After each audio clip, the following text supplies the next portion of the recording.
Hello guys, magandang gabi. Ito, panoorin nyo po yung dalawang suspect dun sa may pagnanakaw o yung isa, tinutukan pa si ate ng patalim. Parang lang makakuha yung pera. Ayan, nahuli na po ng ating mga pulis Maynila. Ayan, iniharap na rin po ni Mayor Isko sa press. Ito, panoorin nyo po.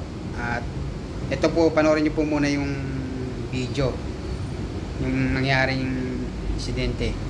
Ay makikita nyo po sa video na yung isang lalaki tinututukan si ate habang isa pinupuwersa, pinipilit na kuhanin yung pera, dinukot pa sa bulsa, no? Ayun, pati inambahan pa, oh. Ayun, pigtulungan nila si ate. Ayun, kaya si madam nagkaroon ng trauma.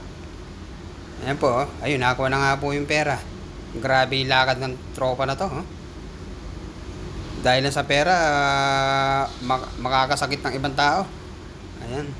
Buti na lang, may nag-post ito. Salamat siya nag-post. At naagapang mahuli ang mga suspect na yan. Dapat lumaban ngayon ng patas. Ayan. Buti nga sa inyo, naaresto na kayo kagad ng Police Maynila. Ito, panoorin nyo po yung nasabing press ni Mayor Isko. Anong oras ngayon? Mag-alas 3. Alas 3. Madaling araw na nakawan po yung babae dito sa may sa Road 10. Isko po naman. Dahil po dyan, nandito po yung biktima, no?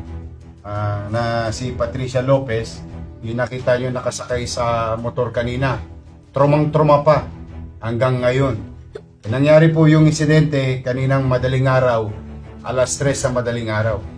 Hindi ko naman maintindihan sa mga to. Kala yata nito mga to, joke kami.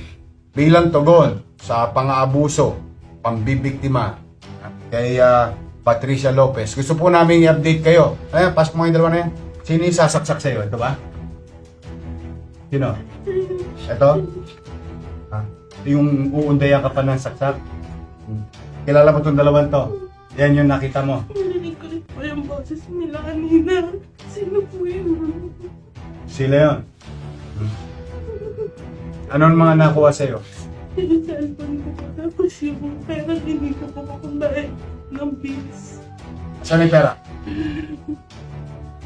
Asan? Dodong. Ikaw, yung pangalan mo? Moises. Ikaw, Marlon. Nakanin yung pera? Pati yung cellphone. Ayun, ayun. Kunin yung cellphone, ha? Dito na sa operatiba natin, kinuha yung mga water po sa